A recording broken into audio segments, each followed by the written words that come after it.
기도하고 말씀을 증거하겠습니다. 하나님 은혜를 감사합니다. 오늘 말씀을 증거할 때 주님이 함께 하시고 오늘 말씀이 우리의 신앙생활에 아주 중요한 신앙의 교본을 말해주는 그러한 내용입니다. 하나님께서 오늘 이 말씀을 이해할 수 있도록 귀를 열어주시고 전하는 이와 듣는 이가 하나님의 은혜를 주님 전할 수 있도록 듣게 하여 주시옵소서. 감사하며 예수님의 이름으로 기도합니다. 아멘.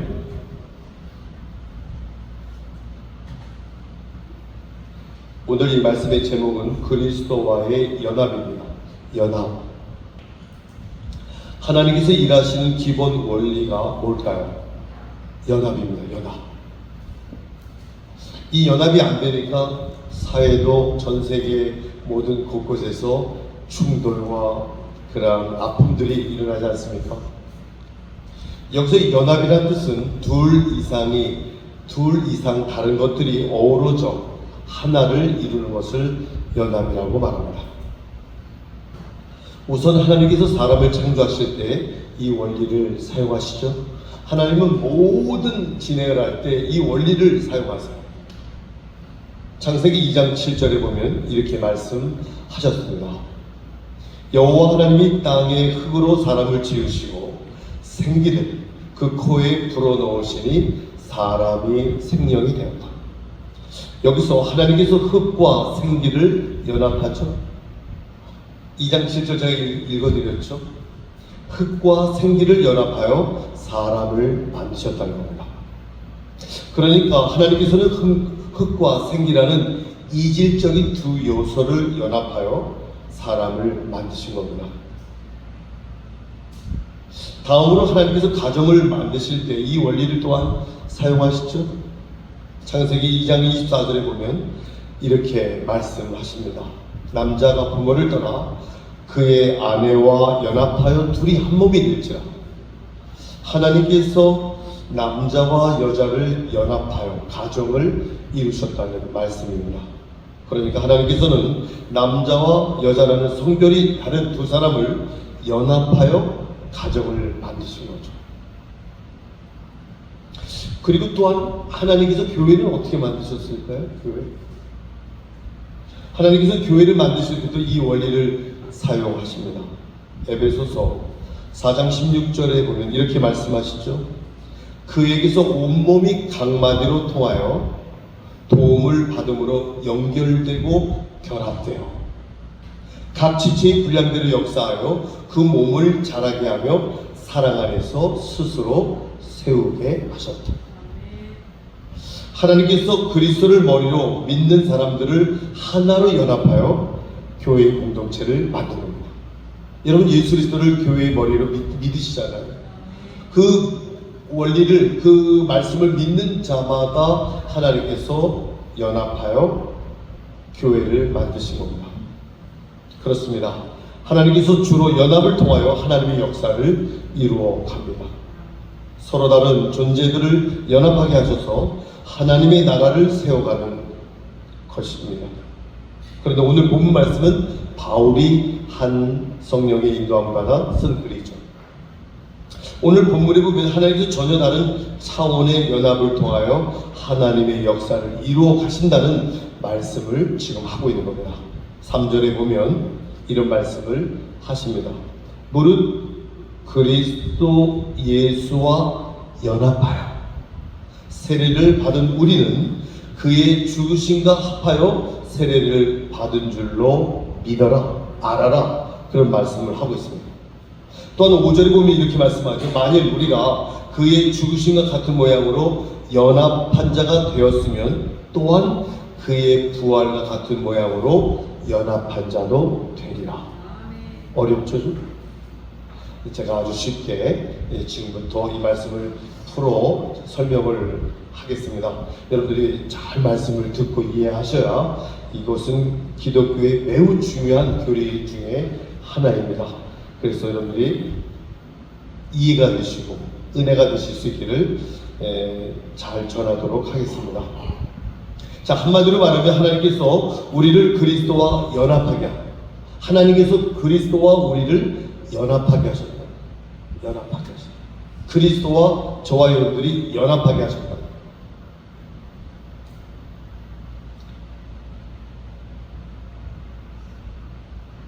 그래서 그리스도와 우리를 연합하게 하셔서 구원의 역사를 이루어가는 그러한 지금 우리들입니다. 사실 그리스도와의 연합이라는 명제는 예수님께서 이미 말씀하신 내용이에요. 요한복음 15장 5절에 나는 포도나무여 너희는 가지다. 포도나무와 가지가 연합했을 때 포도의 열매가 주렁주렁 맺잖아요.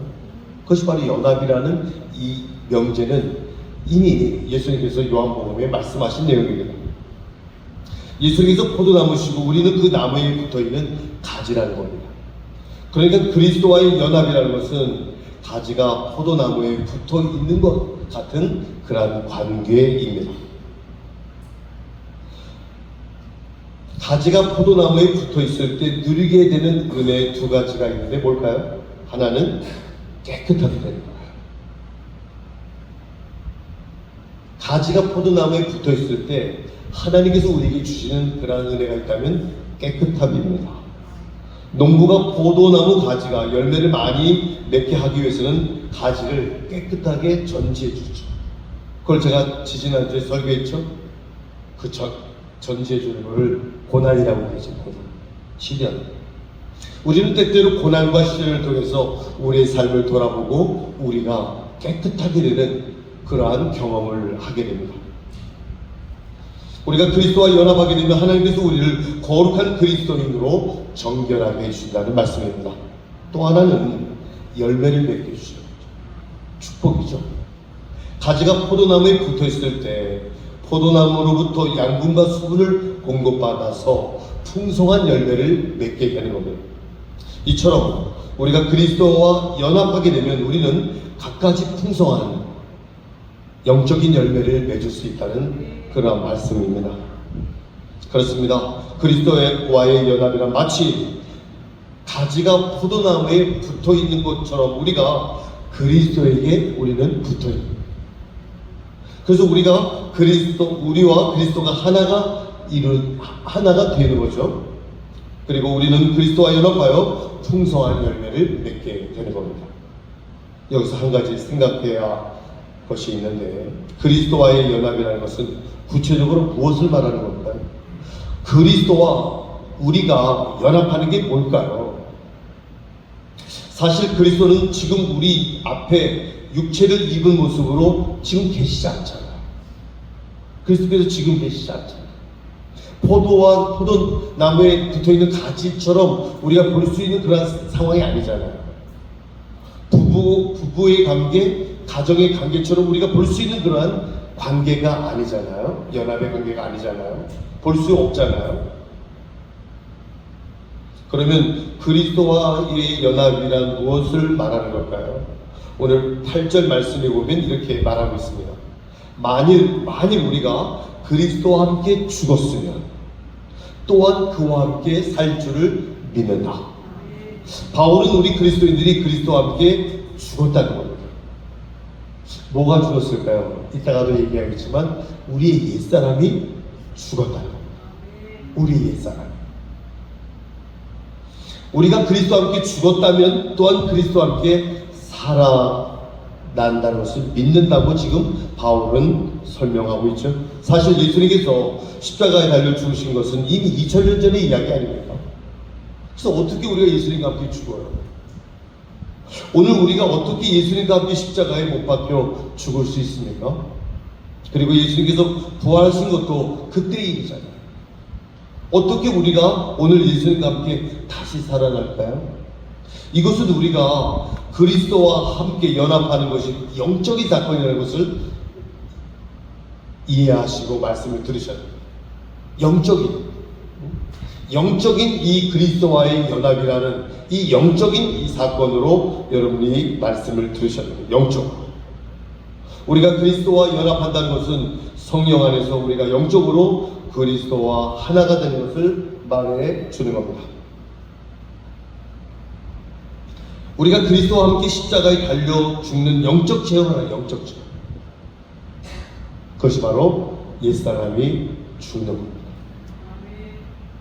이때 우리는 그리스도와 함께 다시 영적 체험으로 다시 살아난다는 게 뭐예요?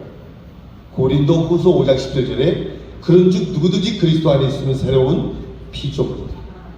우리가 그리스도 안에 있으면 새로운 피조물이 되고 이전 것은 지나갔으니 보라 새 것이 되었도다. 자, 오늘 본 말씀, 바울은 오늘 말씀을 통해서 그리스도와의 연합에 대해서 지금 강조하고 있습니다. 특히 우리가 그리스도와 연합했다는 것은 무슨 말일까요? 구체적으로 무슨 말일까요? 두 가지입니다. 그리스도와의 죽으심과의 연합, 또 하나는 그리스도의 부활과의 연합입니다. 이 두 가지를 지금 구체적으로 상세하게 설명하려고 합니다. 첫째, 그리스도의 죽으심과의 연합, 뭘까요? 바울은 오늘 본문에서 그리스도의 연합은 그리스도와의 죽으심과 연합한 것입니다. 6절에 보면 우리가 알거니와 우리의 옛사람이 예수와 함께 십자가에 못 박혔다. 갈라디아서 5장 24절에 보면 우리는 우리의 욕심과 그 정욕을 십자가에 못 박았다고 그러는 거예요. 그때 성령의 9가지 열매를 맺을 수 있다는 겁니다. 그 전절 갈라디아서 5장 22절 23절에 오직 성령의 열매는 사랑과 일함과 화평과 오래 참음과 자비와 양성과 충성과 온유와 절제. 이것을 성령의 열매를 맺으려면 우리의 욕심과 우리의 정욕을 십자가에 못 박아야 된다는 거예요. 이 말은 옛사람이 오늘 뭐라 그래요? 옛사람이 예수와 함께 십자가에 못 박힌 거다. 옛사람. 우리가 예수 그리스도를 주님으로 영접했잖아요. 우리는 과거에 우리의 자신 곧 우리의 옛사람이 그리스도와 함께 십자가에 못 박혔다는 체험을 하는 사건, 이 사건을 우리는 경험했죠. 경험하지 않으셨다면 옛사람은 여전히 여러분들 안에 역사하고 있는 겁니다. 여기서 옛사람이란 뭘까요? 옛사람은 뭘까요? 그리스도를 만나기 이전의 나를 얘기하는 거예요. 그리스도를 만나기 전에 내 자신을 얘기하는 거예요. 즉 특히 죄의 종로를 했던 내 자신을 말하는 겁니다. 욕망에 휘둘리며 정욕에 질질 끌려다녔던 내 자신을 말하는 겁니다. 시기와 질투의 그런 가득한 그런 내 자신을 말하는 겁니다. 교만했던 나를 얘기하는 거예요. 옛사람은 비굴하게 살던 나의 모습을 얘기하는 거예요. 옛사람은 나밖에 모르던 이기적인 나 자신을 말하는 거예요. 다시 말해서 나 스스로도 이런 내가 아니었으면 하고 나를 부끄러워했던 나 자신을 말하는 거예요. 그 옛사람, 그 옛사람은 죽어야 된다는 겁니다.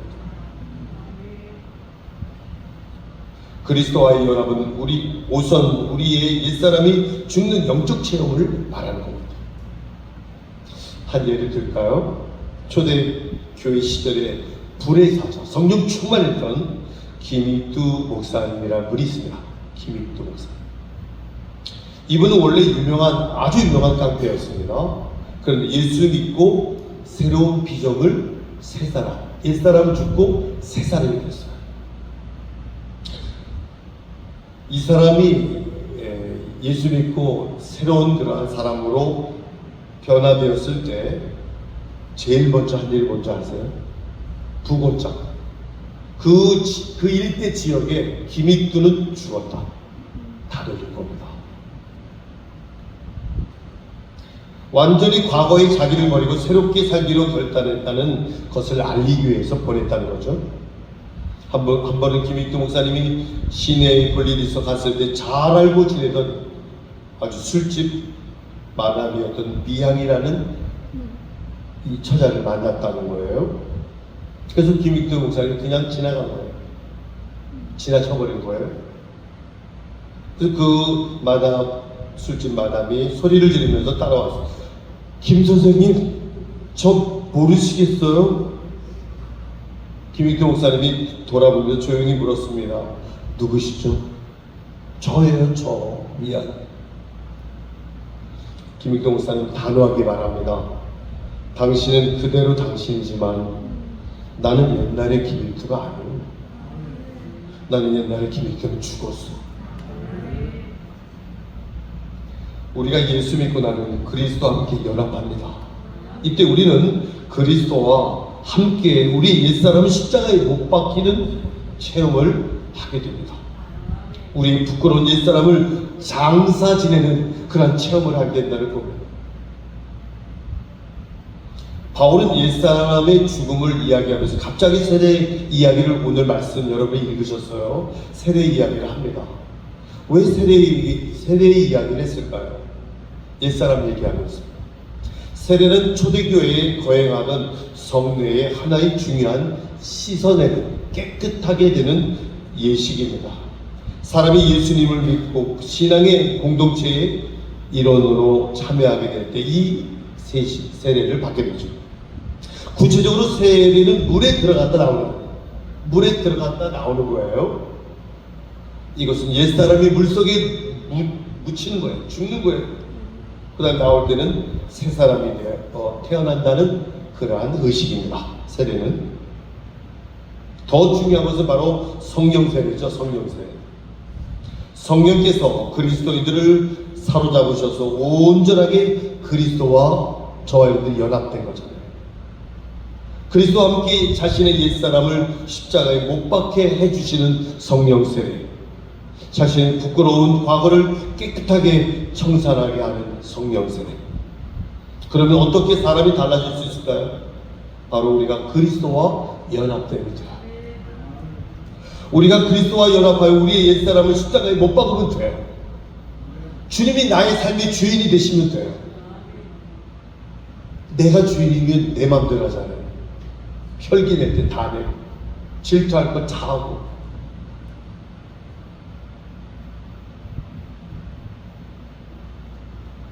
주님이 나의 삶의 중심의 주인이 되시면 된다는 이야기입니다. 우리가 그리스도 안에서 우리의 과거를 청산하면 됩니다. 두 번째는 그리스도의 부활과의 연합입니다. 오늘 본문에서 그리스도의 연합은 그리스도의 두 번째는 뭐예요? 그리스도의 부활과의 연합으로 이루어진다는 말씀. 오늘 5절에 보면 만일 우리가 그리스도와 함께 그의 죽으심과 함께 연합한 자가 되었으면 또한 부활과 같은 모양으로 연합한 자도 될 것이다. 부활과 함께 연합. 이걸 설명하겠습니다. 만일 우리가 그리스도와 함께 죽었으면 또한 그와 함께 살 것이다. 우리가 그리스도와 연합하여 죽으심과 연합했다면 이제 그리스도의 부활과 연합해야 된다는 말씀. 우리가 그리스도와 함께 옛사람 십자가에 못 박았다면요, 그리스도와 함께 새 사람으로 다시 이제 태어나야 된다는 이야기입니다. 그러면 우리가 그리스도의 부활과 연합했다는 것은 구체적으로 뭘 말하는 걸까요? 구체적으로 11절 말씀에 보면 너희도 너희 자신의 죄에 대하여 죽은 자다. 죄에 대해서 죽은 자로 살라는 얘기입니다. 그리스도 예수 안에서 하나님께 대해서는 살아있는 자로 살아라. 그 말입니다. 저는 목회자이기 때문에 병원에 신방을 자주 갑니다. 큰 병원에 중환자실에 수도 없이 많이 가보았습니다. 중환자실. 아주 거기서 더 중환자실에 가잖아요. 그럼 환자들이 침대에 누워있어요. 대부분의 의식이 없어요. 링거로 약을 투약하고 영양분을 공급받죠.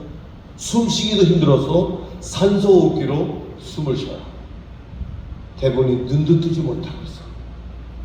곁에 가서 말을 해도 잘 듣지 못합니다. 감각이 없어서 손을 잡아도 잘 못 느낍니다. 그래서 우리는 이런 얘기를 많이 하죠. 살아도 산 것이 아니다. 그런 걸 많이 느껴요. 오늘 말씀을 보면 옛사람이 하나님께 대하여 이렇다는 겁니다. 옛사람이 죽지 않잖아요. 그럼 하나님과의 관계가 어떨까요? 하나님께서 말씀하셔도 반응하지 않아요. 하나님의 뜻에 응답하려고 하지 않아요.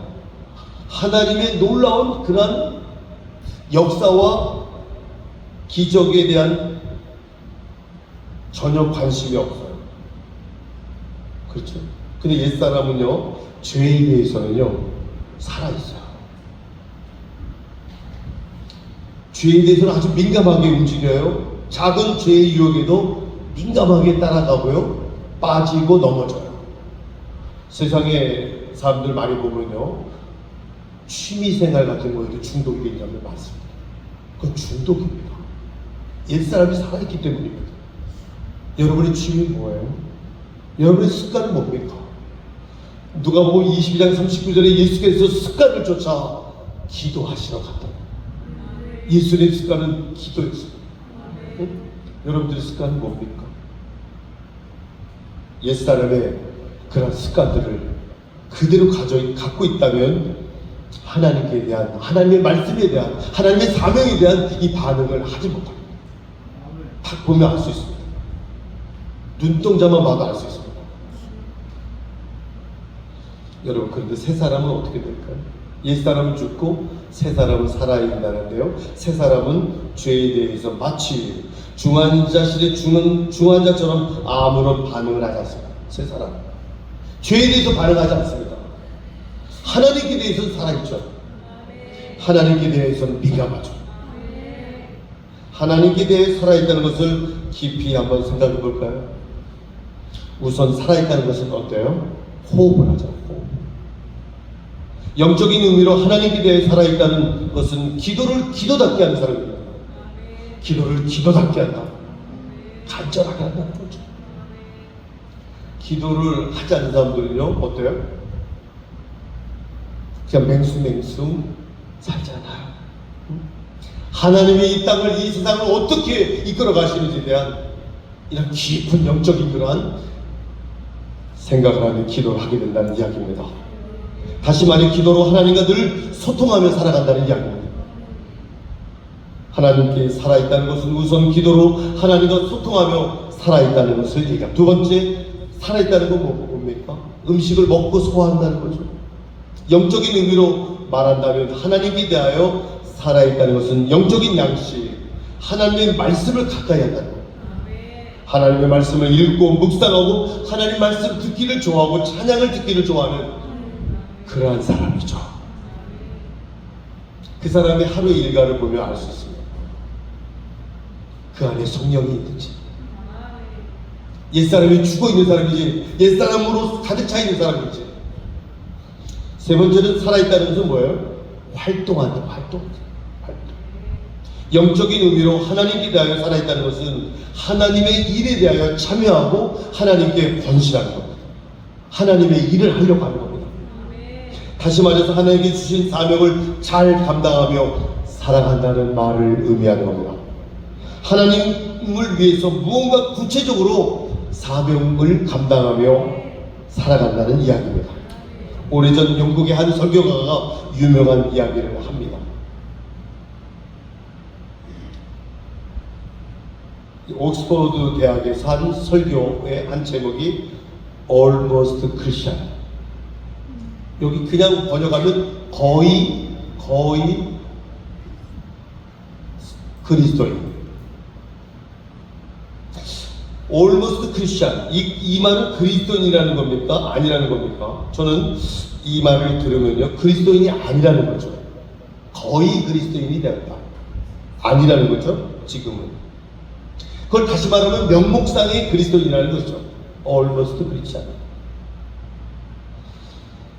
한마디로 말해서 오늘 본문에 나오는 것처럼 하나님께 대하여 하나님께 대하여 살지 못하는 사람들을 말합니다. 겉으로는 그리스도인처럼 보이는데 경건의 능력은 없는 사람들, 깊이 있는 기도를 하지 못합니다. 말씀 생활을 제대로 하지 못합니다. 하나님의 음성을 듣지 못합니다. 그런데 먹고 사는 문제, 세상의 취미, 세상의 이 연락을 즐기는 일 때문에 하나님을 향해서는 열매를 맺지 못하는 사람들, 이런 사람들을 명목상인 그리스도인이라고 말할 수 있습니다. 웨슬리는 이 설교를 한번 하면, 영국의 이 웨슬리를 영국에서 만들어내죠. 이 웨슬리는 명목상 그리스도인들이 영국에 지금 넘쳐나고 있다, 이렇게 설교를 했습니다. 오늘 한국 교회는 어떻습니까? 우리 교회는 어떻습니까? almost Christian, 명목상 그리스도인들이 우리는 없을까요? 사랑하는 성도 여러분, 우리가 예수 그리스도를 영접하게 될 때 우리는 그리스도와 연합하는 겁니다. 연합된 겁니다. 그리스도와 연합한다는 것은 우선 우리가 그리스도와 함께 죽는 거예요. 뭐가? 옛사람이 죽으셔야 됩니다. 그래서 갈라디아서 2장 20절 아주 중요한 말씀이죠. 내가 그리스도와 함께 십자가에 못 박혀 죽었다는 것은 내 옛사람의 자아가 죽었다는 겁니다. 내 옛사람의 자아가 죽지 않으면요, 세상에 나가서 그리스도인인지 아닌지 분간이 안 되는 거예요. 할 거 다 아는 거예요. 그게 옛사람이 죽지 않은 사람입니다. 그런즉 이제는 내가 산 것이 아니라 오직 내 안에 그리스도께서 사신 것이다. 내가 육체 가운데 사는 것은 나를 사랑하사 나를 위하여 하나님의 아들을 믿는 믿음 안에서 이제 사는 것이다. 여러분, 주님이 내 안에서 온전히 사시면요, 내가 내 마음대로 못합니다. 내 안의 주인은 주님이시니까요. 그 안에서 주님이 그 안에서 사시는 하나님에 대하여 살아가는 사람들은요, 악수를 할 때도 달라요. 손을 잡고 악수할 때도 달라요. 마치 주님의 손을 내는 것처럼 내 손을 내미는 거죠. 마치 그 사람을 쳐다보는 주님이 주님의 눈길로 바라보는 것처럼 바라보는 거죠. 다르죠. 눈길조차도 다르죠. 그의 얼굴의 미소도 다르죠. 다 다릅니다. 따뜻하죠. 죄에 대하여 죽는, 죄에 대해서 옛사람은 우리는 죽어야 된다는 것을 여러분이 인정하시고 그렇게 성령님을 받아들이시기를 바랍니다. 다음으로 우리가 그리스도의 부활에 연합하게 된다는 말은 우리가 하나님께 대하여 살아가는, 하나님 안에서 사는 것을 얘기하는 겁니다. 우리가 더욱 그리스도와 함께 연합한 삶을 살아가시기를 바랍니다. 죄에 대하여 죽고 하나님께 대하여 사시는 삶을 살아가시기를 바랍니다. 그렇게 여러분들이 그렇게 살아갈 때 여러분의 자녀들이 여러분의 가정에서 천국을 경험하는 거예요.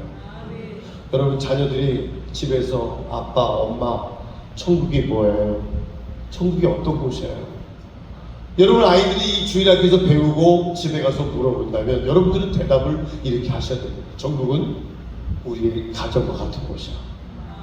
우리 가정이 천국 같은 곳이야. 이렇게 말하실 수 있으세요? 여러분 주님과 함께 살아가시는, 옛사람은 죽고 하나님께 대하여 하나님께 대해서는 살아가시는 그러한 우리 비전교회 모든 성도님들의 삶이 되시기를 주님의 이름으로 축원합니다. 기도하겠습니다.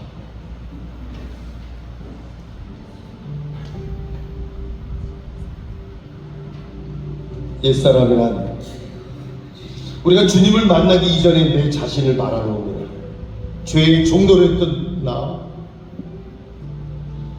욕망에 휘둘리며 정욕의 진리를 끌려다녔던 나의 자신, 내 자신, 교만했던 나, 비굴하게 살았던 나, 나밖에 모르던 이기적인 나, 이게 다 상처거든. 주님은 보이지 않는 이러한 상처를 만져주십니다. 내 교만했던 마음도 주님이 고쳐주십니다.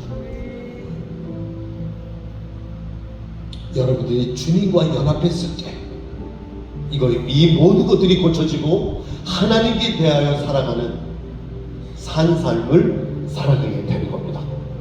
하나님, 제가 그리스도와 연합하여 성령 충만하게 살아가게 하옵소서. 주여 한번 부르고 기도하겠습니다. 주여, 하나님 은혜 감사합니다. 하나님께 대하여 살아가는 저희들 되게 하고 죄에 대하여 죽은 자가 되게 하옵소서. 주님과 함께 살아갈 수 있는 저희들 되게 하옵소서. 하나님 역사에 주시고 성령의 세계를 인간받는 하나님의 역사로 하나님의 놀라운 능력으로 살아가는 자들 되게 하옵소서. 죄에 대하여 옛사람이 죽고 하나님께 대하여 살아가는 저희들 되게 하옵소서. 성령의 한번 열린 서로 사랑과 희락과 화평과 충성과 온유와 절제 우리 참과 자비와 양선을 성령의 열매를 맺어가는 우리 믿음의 모든 성도들 되게 하여 주옵소서. 주 예수 그리스도께서 함께 해주시길 간절히 믿고 원합니다. 함께 역사해 주시옵소서.